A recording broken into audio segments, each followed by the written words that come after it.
இப்போ நம்ம இட்லி பாத்திரத்துலேயே கேக் செய்யலாம். அது எப்படின்னு நம்ம பார்க்கலாம். அதுக்கு தேவையான பொருள் வந்து பால் 1/2 கப்பு, தயிர் 1/2 கப்பு. நம்ம மைதா மாவில் தான் செய்ய போகிறோம். பால் 1/2 கப்பு சேர்த்தியாச்சு. காய்ச்சி ஆற வச்ச பால், தயிர் 1/2 கப்பு. நம்ம இதே கப்பில் தான் எல்லா அளவும் எடுக்க போகிறோம். சன்ஃப்ளவர் ஆயில் வந்து 1/4 கப்பு. அதை சேர்த்துக்கலாம். அதுக்கப்புறம் வந்து சர்க்கரை 1 கப்பு. நான் வந்து அதே அளவில் வேறு கப்பில் நான் சர்க்கரை சேர்த்துருக்குறேன். அதனால் நீங்கள் முன்னாடியே அளந்து கூட எடுத்து வச்சுக்கலாம். இப்போ வந்து மைதா மாவு 2 கப்பு நம்ம அதை வந்து சலித்து சேர்த்துக்கலாம்.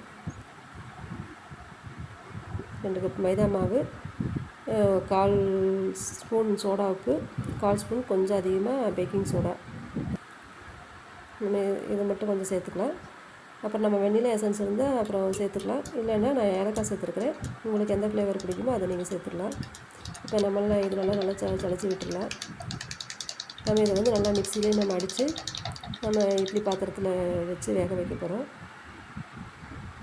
கொஞ்சம் வாசனைக்கு ஏலக்காய் நல்லா மிக்ஸி நல்லா அடிச்சுக்கலாம்.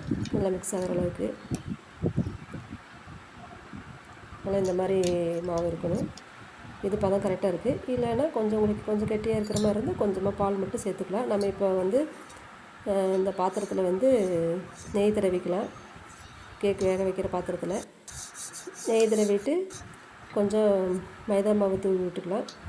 இல்லை நீங்கள் இந்த மாதிரி மைதா மாவு தூவினா பட்டர் சீட் இருந்தாலும் அது போட்டுக்கலாம். நான் வந்து லைட்டாக மைதா மாவு மட்டும் தூவி விட்டுருக்குறேன். நம்ம இந்த அடித்த இந்த மாவு கலவை வந்து நம்ம வந்து இப்போ இந்த பாத்திரத்தில் சேர்த்துக்கலாம்.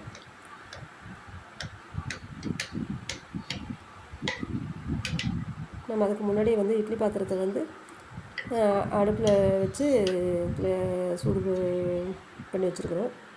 மீடியம் ஃப்ளேமில் வச்சுக்கலாம். இப்போ இதில் வந்து நம்ம வந்து கொஞ்சம் டூட்டி ஃப்ரூட்டி மட்டும் கொஞ்சம் சேர்த்துக்கலாம். நீங்கள் ஏதாவது நட்ஸ் போட்டுக்கன்னா கூட போட்டுக்கலாம். கொஞ்சம் கலர்ஃபுல்லாக இருக்கும், கொஞ்சம் டேஸ்ட்டுக்காகவும் டூட்டி ஃப்ரூட்டி சேர்த்துக்கலாம்.